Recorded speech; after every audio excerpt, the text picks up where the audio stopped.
दोस्तों, अगर आपको भी पंजाब और बेंगलुरु के बीच खेला गया क्वालीफायर 1 का महामुकाबला पसंद आया हो तो हमारी इस वीडियो को दिल से एक लाइक जरूर कीजिएगा। आज के इस वीडियो का लाइक टारगेट सिर्फ और सिर्फ 800 लाइक्स है, तो लाइक करना तो बिल्कुल भी मत भूलिएगा। तो बिना किसी देरी के फटाफट वीडियो को स्टार्ट करते हैं। दोस्तों, चंडीगढ़ के मैदान पर IPL 2025 का पहला क्वालीफायर मुकाबला बेंगलुरु और पंजाब के बीच में खेला गया। इस मैच में पंजाब और बेंगलुरु की टीम के बीच कांटे की टक्कर देखने को मिला। ये सिर्फ एक मैच नहीं बल्कि फाइनल में पहुंचने की लड़ाई थी। करोड़ों क्रिकेट प्रेमियों को इस मैच का बेसब्री से इंतजार था। पूरा स्टेडियम दर्शकों से खचाखच भरा हुआ था। इस मुकाबले में सिक्का उछाला गया तो टॉस जीतकर बेंगलुरु के कप्तान रजत पाटीदार ने गेंदबाजी करने का फैसला किया। वहीं पंजाब किंग्स की टीम को उन्होंने बल्लेबाजी करने के लिए आमंत्रित किया। पंजाब की तरफ से बल्लेबाजी की शुरुआत करने के लिए उनके दो विस्फोटक बल्लेबाज प्रियांश आर्य के साथ प्रभु सिमरन सिंह की खतरनाक जोड़ी मैदान पर उतरी। दोनों खिलाड़ियों के कंधों पर अपनी टीम को तेज शुरुआत दिलाने की जिम्मेदारी थी। वहीं बेंगलुरु की तरफ से पहले ओवर में गेंदबाजी करने के लिए आए भुवनेश्वर कुमार की पहली गेंद पर प्रियांश आर्य ने दौड़कर 2 रन बटोर लिया और अपनी टीम का खाता खोला। फिर पहले ओवर की तीसरी गेंद को प्रियांश ने चौके में तब्दील कर दिया और अपने इस पारी का पहला बाउंड्री लगा दिया। इसके बाद दोनों बल्लेबाजों ने ओवर के अंतिम 3 गेंदों से 2 रन बटोर लिए। पहले ओवर में पंजाब का स्कोर 8 रन बन चुका था। बेंगलुरु के कप्तान रजत पाटीदार ने दूसरे ओवर में गेंदबाजी करने के लिए रफ्तार के सौदागर यश दयाल को भेज दिया। दूसरे ओवर की पहली गेंद पर प्रभु सिमरन सिंह ने दौड़कर 1 रन पूरा कर लिया और स्ट्राइक प्रियांश को दे दिया। दूसरी गेंद पर प्रियांश ने बड़ा शॉट खेलने का प्रयास किया, लेकिन गेंद सीधा कृणाल पांड्या के हाथों में चली गई। इस तरीके से पंजाब की टीम को मात्र 9 रन के स्कोर पर ही प्रियांश के रूप में तगड़ा झटका लग गया। प्रियांश 5 गेंदों में 1 चौके की मदद से सिर्फ 7 रन बनाकर बेहद निराश मन से पवेलियन की तरफ लौट गए। अब प्रभण सिंह का साथ देने के लिए मैदान पर जोश इंग्लिश मैदान पर उतरे दोनों खिलाड़ियों के कंधों पर अपनी टीम की पूरी जिम्मेदारी आ चुकी थी। मैदान पर उतरते ही जोश इंग्लिश ने सिंगल लेकर अपना खाता खोला। फिर चौथी गेंद को उन्होंने लेग साइड की दिशा में धकेल दिया। गेंद तेजी से बाउंड्री की तरफ बढ़ रही थी, जहां पर विराट कोहली खड़े थे। विराट ने तेजी से दौड़कर गेंद को रोक दिया और अपनी टीम के लिए 2 महत्वपूर्ण रन बचा लिए। तभी दूसरे ओवर की अंतिम गेंद पर प्रभु सिमरन सिंह ने गगनचुंबी लगाकर अपनी टीम के स्कोर को रॉकेट की रफ्तार से आगे बढ़ाया। यश दयाल ने दूसरे ओवर में 10 रन जरूर खर्च किया, लेकिन प्रियांश के रूप में अपनी टीम को बड़ी सफलता भी दिलाया। 2 ओवर की समाप्ति के बाद पंजाब का स्कोर 1 विकेट के नुकसान पर 18 रन बन चुका था। पंजाब किंग्स की टीम को एक बड़ी साझेदारी की जरूरत थी। तीसरे ओवर में रजत पाटीदार ने फिर से भुवनेश्वर कुमार पर भरोसा जताया और विकेट की तलाश में गेंदबाजी करने के लिए गेंद को उनके हाथों में थमा दिया। भुवनेश्वर शानदार गेंदबाजी का नजारा पेश कर रहे थे, लेकिन तीसरी गेंद पर प्रभु सिमरन ने चौका जड़ दिया। फिर अगली गेंद को भी लॉन्ग मॉफ की दिशा में चौक में तब्दील कर अपनी टीम के स्कोर को रॉकेट की रफ्तार से आगे बढ़ाया। इसके बावजूद भुवनेश्वर कुमार ने हिम्मत नहीं हारा और जबरदस्त वापसी करते हुए जाते जाते तीसरे ओवर की अंतिम गेंद पर प्रभरण सिंह को जितेश शर्मा के हाथों कैच पकड़वाकर उनको पवेलियन का रास्ता दिखा दिया और अपनी टीम को दूसरी सफलता दिला दिया। प्रभु सिमरन अपनी टीम के लिए 10 गेंदों में 2 चौके और 1 की सहायता से 18 रन बनाकर वापस लौट गए। इस तरीके से मात्र 27 रन के स्कोर पर ही पंजाब के 2 बड़े बल्लेबाजों का विकेट गिर गया था। 3 ओवर की समाप्ति के बाद पंजाब का स्कोर 2 विकेट के नुकसान पर सिर्फ 27 रन ही बन पाया। प्रभु सिमरन के पवेलियन लौटने के बाद जोश इंग्लिश का साथ देने के लिए खुद कप्तान श्रेयस अय्यर मैदान पर उतर चुके थे। हर किसी को अय्यर से एक बड़े पारी की उम्मीद थी। चौथे ओवर में रजत पाटीदार ने गेंदबाजी करने के लिए अपने सबसे खतरनाक बॉलर जोश हजलवुड को बुला लिया। हेजलवुड अपने खतरनाक गेंदबाजी से दोनों बल्लेबाजों को खूब परेशान कर रहे थे। अय्यर को उनकी गेंद बिल्कुल भी समझ में नहीं आ रही थी और संभल कर बल्लेबाजी करते हुए वह अपना विकेट बचाने में लगे हुए थे। इसी का भरपूर फायदा उठाते हुए हेजलवुड ने चौथी गेंद पर अय्यर को जितेश शर्मा के हाथों कैच पकड़वाकर पंजाब की टीम को तगड़ा झटका दे दिया। श्रेयस अय्यर 3 गेंद में सिर्फ 2 रन बनाकर वापस लौट गए, लेकिन जोश इंग्लिश अभी भी मैदान पर डटे हुए थे और उनका साथ देने के लिए अब मैदान पर निहाल बडेरा उतरे। शानदार गेंदबाजी करते हुए हजलवुड ने चौथे ओवर में सिर्फ 4 रन खर्च करके श्रेयस अय्यर के रूप में पंजाब की टीम को बड़ा झटका दे दिया। 4 ओवर की समाप्ति के बाद पंजाब का स्कोर 3 विकेट के नुकसान पर सिर्फ और सिर्फ 31 रन ही बन पाया। अब पंजाब की टीम इस मुकाबले में पूरी तरीके से फंसती हुई दिखाई दे रही थी। पंजाब को इस मुकाबले में बने रहने के लिए एक मजबूत पार्टनरशिप की जरूरत थी। रॉयल चैलेंजर बेंगलुरु की तरफ से 5वां ओवर लेकर आए यश दयाल की पहली गेंद को अंपायर ने नो बॉल करार दे दिया और इसी के साथ निहाल बडेरा को एक एक्स्ट्रा गेंद भी मिल गया। इस फ्री हिट का भरपूर फायदा उठाते हुए निहाल बडेरा ने लेग साइड की दिशा में सनसनाता हुआ चौका लगाकर अपनी टीम के स्कोर को तेजी से आगे बढ़ाया। लेकिन इसके बाद खतरनाक गेंदबाजी करते हुए यश दयाल ने 5वें ओवर की अगली 5 गेंदों में सिर्फ 2 रन ही बनने दिया।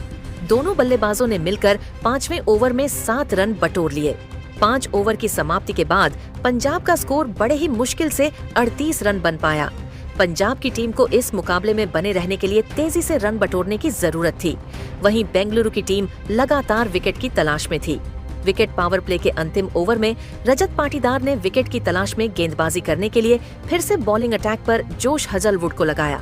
हजलवुड की पहली गेंद पर जोश इंग्लिश मारने के प्रयास में कैच आउट हो गए और सिर्फ 4 रन बनाकर वापस लौट गए। इस तरीके से 38 रनों के स्कोर पर पंजाब के 4 बल्लेबाज पवेलियन की तरफ लौट चुके थे। अब पंजाब किंग्स की पारी को निहाल बडेरा और मार्कस स्टाइनिस मिलकर संभाल रहे थे। मार्कस स्टाइनिस, तेरे चेहरे पर विकेट गिरने का दबाव बिल्कुल भी नहीं दिख रहा था और मैदान पर उतरते ही उन्होंने शानदार चौका लगाकर चौके के साथ अपना खाता खोला। इसके बाद भी उनका बल्ला रुकने का नाम नहीं लिया और 5वीं गेंद पर सनसनाता हुआ लगाकर अपनी टीम के स्कोर को रॉकेट की रफ्तार से आगे बढ़ाया। मार्कस स्टाइनिस ने अकेले 6वें ओवर में 10 रन जोड़ लिए और अपनी टीम के स्कोर को 48 रनों तक पहुंचा दिया। 7वें ओवर में बेंगलुरु की तरफ से यश दयाल गेंदबाजी कर रहे थे, जहां पर उनके सामने निहाल बडेरा स्ट्राइक पर थे। तीसरी गेंद पर निहाल बडेरा को यश दयाल ने क्लीन बोल्ड कर दिया। निहाल बडेरा सिर्फ 8 रन बनाकर वापस लौट गए। इस तरीके से पंजाब का 5वां विकेट गिर गया। इसके बाद मार्कस स्टाइनिस का साथ देने के लिए मैदान पर उतरे शशांक सिंह। 7 ओवर में पंजाब का स्कोर 5 विकेट के नुकसान पर सिर्फ 52 रन ही बन सका। 8वें ओवर में दोनों खिलाड़ी मिलकर सिर्फ 7 रन जोड़ सके, जिसमें मार्कस स्टाइनिस ने एक चौका लगाया था। ऐसा लग रहा था कि यह दोनों खिलाड़ी बड़ी साझेदारी करते हुए पंजाब की पारी को संभाल लेंगे, लेकिन 9वें ओवर में सुयश शर्मा ने शशांक सिंह को क्लीन बोल्ड करके पंजाब के सारे उम्मीद पर पानी फेर दिया। शशांक सिंह 5 गेंद में सिर्फ 3 रन बनाकर वापस लौट गए, लेकिन मार्कस स्टाइनिस एक छोर से डटे हुए थे और उनके साथ देने के लिए मुशीर खान मैदान पर उतरे। लेकिन सुयश शर्मा की बॉलिंग अटैक के सामने वह भी ज्यादा देर तक नहीं टिक पाए और 5वीं गेंद पर सुयश शर्मा ने उनको भी LBW कर दिया। मुशीर खान बिना खाता खोले ही पवेलियन लौट गए। 9 ओवर में पंजाब का स्कोर सिर्फ 61 रन ही बन पाया, जबकि उसके 7 बल्लेबाजों का विकेट गिर चुका था। यहां से पंजाब की पारी को मार्कस स्टाइनिस और अजमतुल्लाह उमरजई मिलकर संभाल रहे थे। 10वें ओवर में दोनों खिलाड़ियों ने 10 रन जोड़ लिए, जिसमें मार्कस स्टाइनिस ने एक खतरनाक लगाया था। 10 ओवर में पंजाब का स्कोर 7 विकेट के नुकसान पर 71 रन बन पाया। 11वें ओवर में सुयश शर्मा ने मार्कस स्टोनिस का विकेट चटकाकर पंजाब की उम्मीदों को लगभग खत्म ही कर दिया। मार्कस स्टोनिस 2 चौकों और 2 की मदद से 26 रन बनाकर वापस लौट गए। पंजाब के 8 विकेट गिरने के बाद हरप्रीत बरार और अजमतुल्लाह उमरजई बैटिंग कर रहे थे। दोनों खिलाड़ियों ने मिलकर सिंगल और डबल की मदद से 12वें ओवर में 5 रन जोड़ लिए और अपनी टीम के स्कोर को 83 रनों तक पहुंचा दिया। बेंगलुरु की तरफ से 13वां ओवर लेकर आए विकेट की तलाश में सुयश शर्मा की पहली गेंद पर हरप्रीत ने दौड़कर 1 रन पूजा कर लिया और स्ट्राइक अजमतुल्लाह उमरजई को दे दिया। स्ट्राइक पर आते ही उन्होंने ऑफ स्टंप के ऊपर से गगनचुंबी लगाकर अपनी टीम के स्कोर को तेजी से आगे बढ़ाया। फिर चौथी गेंद पर उन्होंने दौड़कर 1 रन पूरा कर लिया। सुयश शर्मा ने 13वें ओवर में 9 रन खर्च कर दिए। 13 ओवर की समाप्ति के बाद पंजाब का स्कोर 8 विकेट के नुकसान पर 92 रनों तक पहुंच गया था। 14वें ओवर में गेंदबाजी में बदलाव करते हुए बेंगलुरु के कप्तान रजत पाटीदार ने रोमारियो शेफर्ड को गेंदबाजी करने के लिए भेज दिया। ओवर की पहली गेंद पर अजमतुल्लाह ने रिवर्स स्वीप करके चौका लगा दिया। फिर अगली गेंद पर उनको सिंगल ही मिल सका और अब स्ट्राइक पर आ चुके थे हरप्रीत। तभी 14वें ओवर की तीसरी गेंद पर हरप्रीत रोमारियो शेफर्ड का शिकार हो गए। इस तरीके से पंजाब का 9वां विकेट गिर गया। अंत में पंजाब की तरफ से कायल, जैमिसन और अजमतुल्लाह उमरजई बल्लेबाजी कर रहे थे। 14वें ओवर 5वीं गेंद मिसफील्ड की वजह से बाउंड्री को पार करते हुए 4 रनों के लिए चली गई और पंजाब किंग्स को 4 एक्स्ट्रा रन मिल गया। 14वें ओवर में रोमारियो शेफर्ड ने 9 रन खर्च करके पंजाब की टीम 9वां झटका दे दिया। 14 अगस्त की समाप्ति के बाद पंजाब का स्कोर 9 विकेट के नुकसान पर 101 रन बन पाया। 15वें ओवर में गेंदबाजी करने के लिए आए जोश हजलवुड ने पहले ही गेंद पर अजमतुल्लाह उमर जई को जितेश शर्मा के हाथों कैच पकड़वाकर पंजाब को ऑन आउट कर दिया। इस तरीके से पंजाब किंग्स की टीम बेंगलुरु को सिर्फ 102 रनों का छोटा सा लक्ष्य दे सकी। पंजाब की तरफ से बल्लेबाजी करते हुए प्रियांश आर्य ने 7 रन, प्रभु सिमरन सिंह ने 18 रन, जोश इंग्लिश ने 4 रन, श्रेयस अय्यर ने 2 रन, नेहाल बडेरा ने 8 रन, शशांक सिंह ने 3 रन, हरप्रीत बरार ने 4 रनों का योगदान दिया। इसके अलावा मार्कस स्टाइनिस ने 2 चौके और 2 की सहायता से 26 रनों का योगदान दिया। तो वहीं अजमतुल्लाह उमर जई ने 18 रन बनाए। बेंगलुरु की तरफ से गेंदबाजी करते हुए सुयश शर्मा और जोश हेजलवुड ने 3-3 विकेट झटका। इसके अलावा यश दयाल को 2 विकेट तो वही भुवनेश्वर कुमार और रोमारियो शेफर्ड ने 1-1 विकेट अपने नाम किया। इस छोटे से लक्ष्य को हासिल करना काफी आसान काम था। बेंगलुरु की तरफ से हर बार की तरह 2 विस्फोटक बल्लेबाज विराट कोहली और फ्लिप सॉल्ट मैदान पर उतरे। वहीं पंजाब की तरफ से गेंदबाजी की शुरुआत करने के लिए पहले ओवर लेकर आए रफ्तार के सौदागर अर्शदीप सिंह की पहली गेंद पर साल्ट ने दौड़कर 1 रन पूरा कर लिया और सिंगल के साथ अपनी टीम का खाता खोला। अब स्ट्राइक पर आ चुके थे विराट कोहली। स्ट्राइक पर आते ही किंग कोहली ने ओवर की दूसरी ही गेंद पर लेग साइड की दिशा में चौके में तब्दील कर दिया और इस पारी का पहला बाउंड्री लगा दिया। पहले ओवर की तीसरी गेंद विराट कोहली के बल्ले से टच भी नहीं हो पाई, लेकिन पंजाब के मिसफील्ड की वजह से गेंद पिच की तरफ बाउंड्री को पार करते हुए 4 रनों के लिए चली गई। इस तरीके से बेंगलुरु की टीम को 4 एक्स्ट्रा रन मिल गया।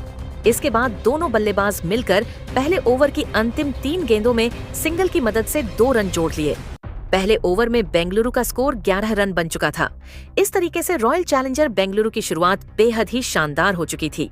दूसरे ओवर में पंजाब किंग्स के कप्तान श्रेयस अय्यर ने गेंदबाजी करने के लिए कायल जेमिसन को भेज दिया। जेमिसन शानदार गेंदबाजी का नजारा पेश कर रहे थे, लेकिन तीसरी गेंद पर विराट कोहली ने तगड़ा प्रहार किया और गेंद बाउंड्री को पार करते हुए 4 रनों के लिए चली गई। हालांकि इसके बाद जेमिसन ने जबरदस्त वापसी करते हुए दूसरे ओवर की अंतिम 3 गेंदों में मात्र 1 रन ही बनने दिया। दोनों बल्लेबाज मिलकर दूसरे ओवर में सिर्फ 6 रन ही बटोर सके। 2 ओवर की समाप्ति के बाद रॉयल चैलेंजर बेंगलुरु का स्कोर बिना किसी विकेट के नुकसान पर 17 रनों तक पहुंच गया था। दोनों बल्लेबाज पूरी तरीके से मैदान पर सेट हो चुके थे और तेजी से रन बटोरते हुए अपनी टीम के स्कोर को आगे बढ़ा रहे थे। वहीं पंजाब की टीम को विकेट की तलाश थी। तीसरे ओवर में पंजाब के कप्तान श्रेयस अय्यर ने अर्शदीप सिंह पर भरोसा जताया और विकेट की तलाश में गेंदबाजी करने के लिए गेंद को उनके हाथों में थमा दिया, लेकिन इस बार फिलिप सॉल्ट ने उनकी जमकर कुटाई कर दी। तीसरे ओवर की शुरुआती 3 गेंदों में विराट कोहली और साल्ट सिंगल के साथ ही काम चला रहे थे, लेकिन चौथी गेंद पर फिलिप सॉल्ट ने लॉन्ग गोफ की दिशा में खतरनाक चौका लगाकर अपनी टीम के स्कोर को रॉकेट की रफ्तार से आगे बढ़ाया। इसके बाद तीसरे ओवर के अंतिम गेंद पर साल्ट ने 99 मीटर का लंबा लगाकर अर्शदीप सिंह को खून के आंसू रोने के लिए मजबूर कर दिया। अर्शदीप सिंह ने तीसरे ओवर में 13 रन लुटा दिए। 3 ओवर की समाप्ति के बाद बेंगलुरु का स्कोर बिना किसी विकेट के नुकसान पर 30 रनों तक पहुंच गया था, जहां एक छोर से फिलिप सॉल्ट चौके और लगाकर अपनी टीम के स्कोर को तेजी से आगे बढ़ा रहे थे, तो वहीं दूसरी छोर से विराट कोहली भी कंधे से कंधा मिलाकर उनका भरपूर साथ दे रहे थे। पंजाब की टीम को लगातार विकेट की तलाश थी, जिससे वह इस मैच में बनी रह सके। चौथे ओवर में कप्तान अय्यर ने रणनीति बनाई और विकेट की तलाश में गेंदबाजी करने के लिए कायल जेमिसन को भेज दिया। उम्मीदों पर खरा उतरते हुए जेमिसन ने दूसरे ही गेंद पर विराट कोहली को जोश इंग्लिश के हाथों कैच पकड़वाकर उनको पवेलियन का रास्ता दिखा दिया और अपनी टीम को पहली बड़ी सफलता 30 रनों के स्कोर पर दिला दिया। विराट कोहली 12 गेंदों में 2 चौके की मदद से सिर्फ 12 रन बनाकर बेहद निराश मन से वापस लौट गए। हम विराट कोहली का विकेट गिरने के बाद फिलिप सॉल्ट का साथ देने के लिए मैदान पर इम्पैक्ट प्लेयर के रूप में मयंक अग्रवाल उतरे। दोनों खिलाड़ियों के कंधों पर अपनी टीम की पूरी जिम्मेदारी आ चुकी थी। मयंक अग्रवाल के चेहरे पर विकेट गिरने का दबाव साफ झलक रहा था और जेमिसन की खतरनाक गेंदबाजी के सामने उनके लिए एक रन बनाना काफी कठिन हो रहा था। कायल जेमिसन ने चौथे ओवर में बिना कोई रन दिए 1 विकेट अपने नाम कर लिया। 4 ओवर की समाप्ति के बाद बेंगलुरु का स्कोर 1 विकेट के नुकसान पर 30 रन बन चुका था।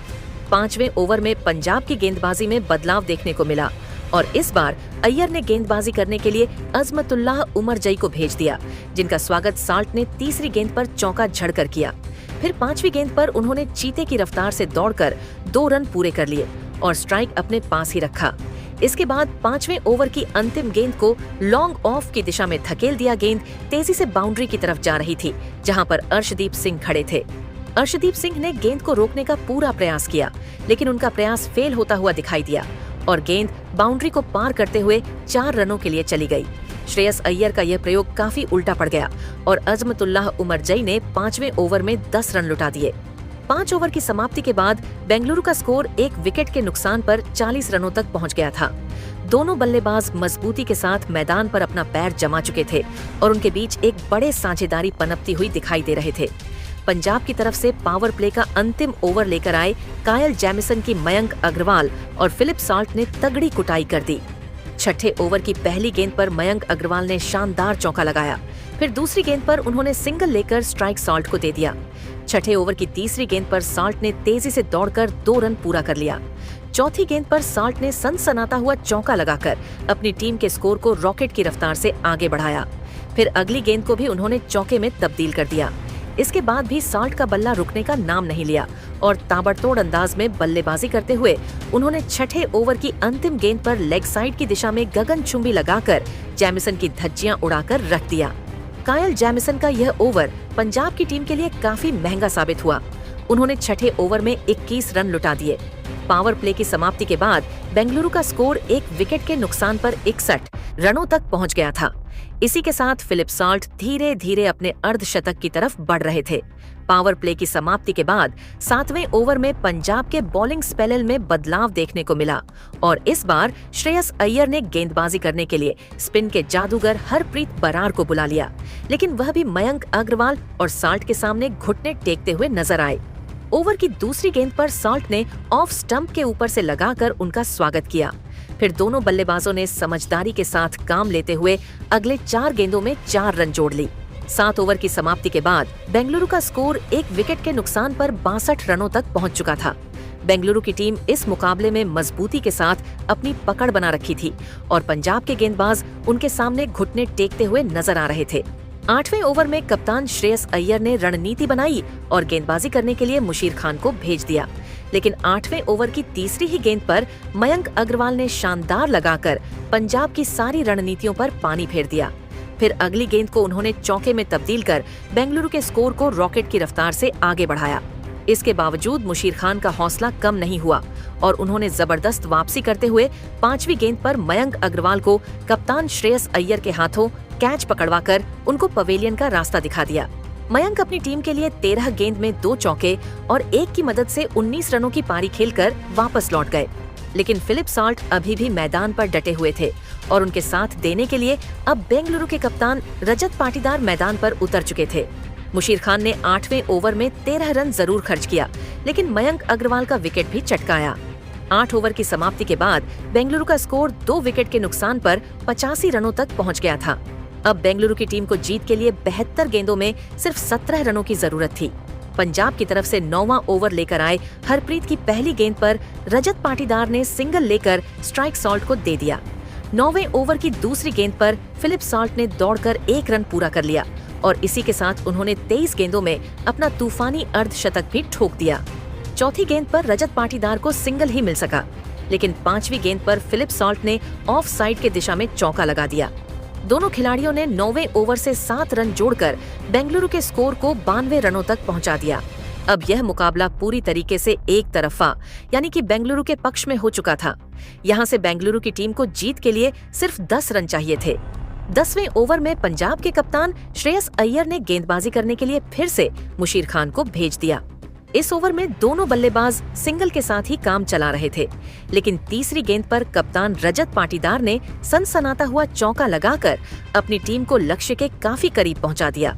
अगली 2 गेंद पर रजत पाटीदार और साल्ट ने सिंगल की मदद से 2 रन बटोर लिए। फिर 10वें ओवर की अंतिम गेंद पर रजत पाटीदार ने गगनचुंबी लगाकर रॉयल चैलेंजर बेंगलुरु को ऐतिहासिक जीत दिला दिया। बेंगलुरु की तरफ से फिलिप साल्ट ने 27 गेंदों में 6 चौकों और 3 गगनचुंबी की सहायता से 56 रनों की तूफानी पारी खेला। वहीं विराट कोहली ने 12 रन और मयंक अग्रवाल ने 19 रनों का योगदान दिया। तो अंत में कप्तान रजत पाटीदार ने 8 गेंदों में 1 चौके और 1 की मदद से 15 रनों की पारी खेलकर मैच को बेंगलुरु की झोली में डाल दिया। इसी जीत के साथ अब बेंगलुरु की टीम सीधा फाइनल में पहुंच चुकी है। तो दोस्तों, देखा आपने कैसे बेंगलुरु की टीम पंजाब को हराकर फाइनल में पहुंच गई है। लेकिन दोस्तों, हम आपको क्या लगता है, क्या इस बार आईपीएल की ट्रॉफी बेंगलुरु की टीम जीत पाएगी या फिर नहीं? आप अपनी कीमती राय कमेंट बॉक्स में जरूर बताइए और क्रिकेट जगत से संबंधित ऐसी ही नई वीडियो के लिए हमारे चैनल को जरूर सब्सक्राइब करिए। धन्यवाद।